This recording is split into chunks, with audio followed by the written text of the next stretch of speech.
Prêt pour le Zoom? Bonjour, bonjour tout le monde. On m'entend, on me voit? C'est bon, je vois tout le monde. C'est bon, on peut commencer. Bonjour à tous. Alors aujourd'hui, on va essayer de voir un petit peu ensemble comment on peut faire pour préparer Pessah dans cette période un petit peu spéciale, un petit peu différente. Et vous allez voir qu'on va s'en sortir. Alors, vous savez que chaque année, on chante dans le Seder Manishtana Laila Ze. Cette année, on va le chanter, mais j'ai pensé qu'on pouvait peut-être faire un petit changement et dire également Manishtana Hashana Azot. Qu'est-ce qui va différer cette année? Et vous allez voir ensemble, on va très bien s'en sortir.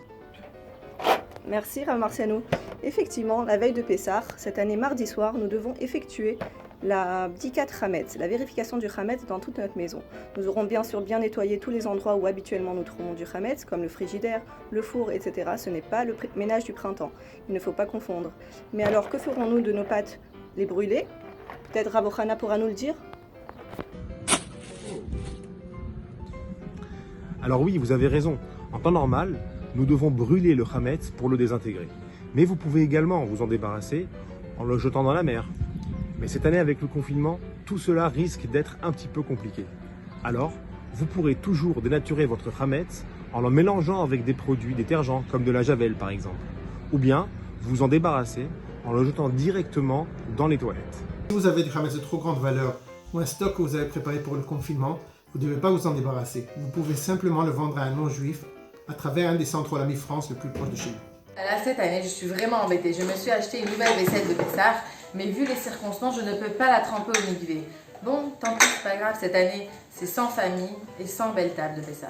Si, justement, la Halakha nous apprend que dans un cas de force majeure, quand on n'a ni lac ni rivière autour de chez nous, on pourrait à ce moment-là donner notre vaisselle réellement à un non-juif et lui demander de nous la prêter pour la fête. Et à ce moment-là, vous pourrez avoir une super table de Pessah avec votre vaisselle. Ah bah c'est super ça. Ah bah tiens Christian. Oui, Christian, bonjour madame. Regardez, je vous offre cette vaisselle. Ah merci beaucoup, c'est gentil. Elle Et est vous belle en pouvez- plus, Vous merci. pouvez me la prêter. Vous pouvez me la prêter. Juste me la prêter. Justement, j'ai très besoin. Merci Vous beaucoup me la madame, prêtez. merci beaucoup. Bon, il est parti, il Infiniment n'a pas madame. compris. En tout cas, si vous avez ni lac, ni rivière, ni Christian, vous avez un lien ici et Christian sera en ligne.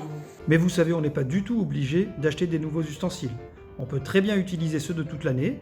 Ça nécessite une petite manipulation. Othniel va nous expliquer tout ça. Grâce au confinement, nous allons nous identifier avec nos grands-mères et arrière-grands-mères. Depuis la nuit des temps, nous allons cachériser notre vaisselle. Nous allons commencer avec le verre. Il suffit de l'eau et du savon pour que votre vaisselle soit cachérisée pour Pessah et elle est cachère. La porcelaine que vous utilisez toute l'année n'est pas cachérisable, donc nous ne pouvons pas l'utiliser pendant Pessah.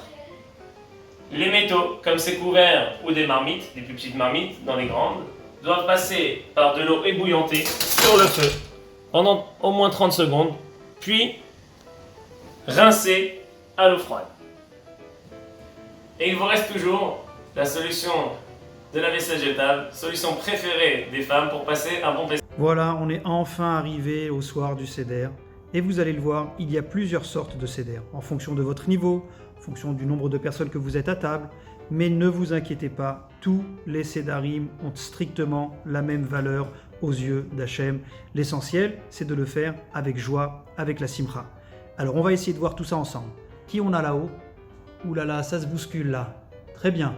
Alors Odélia, est-ce que vous pouvez nous expliquer le Seder facile? Ensuite, on a Jennifer et Netanel pour le Seder normal et Gad pour le Seder le plus évolué. Alors c'est très simple. Si tu es seul et que tu ne sais vraiment pas comment faire le Seder ou que tu es malade et que tu n'en as pas la force, ne t'inquiète pas, tu pourras quand même t'acquitter de cette mitzvah. Une fois que tu seras bien installé dans ton canapé, il te suffit de faire kidouche avec un peu de jus de raisin,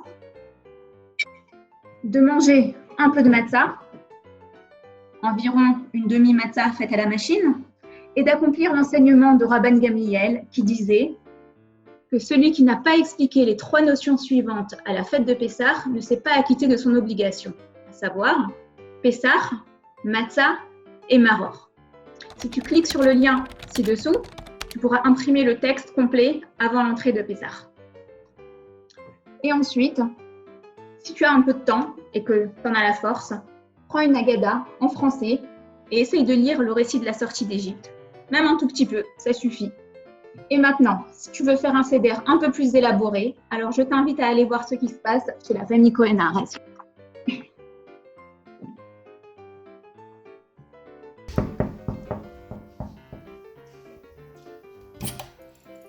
Mais t'es juste à temps pour le kidouche, viens. Viens avec moi, viens là. Tu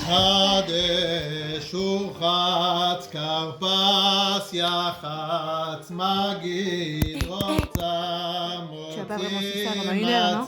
Alors suis-nous sur les réseaux sociaux et tu auras le lien Zoom pour le CD habituel qu'on va faire là, ces prochains jours. Bye bye. Waouh, Natchi et Jennifer, c'est déjà un magnifique CDR que vous nous proposez. Mais étant donné qu'à Strasbourg, on aime bien philosopher, du coup, je vais rajouter une petite idée.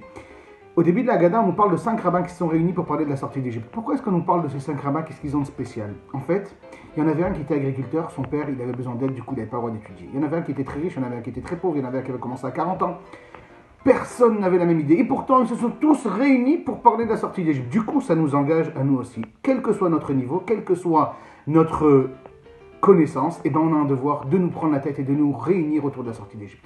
Mais alors c'est quoi? Il va falloir réfléchir à être libre. Libre de quoi? Eh ben du portable, du regard des autres, de l'entêtement, du travail, du qu'en dira-t-on, du nombre de likes, etc. Il faut être libre.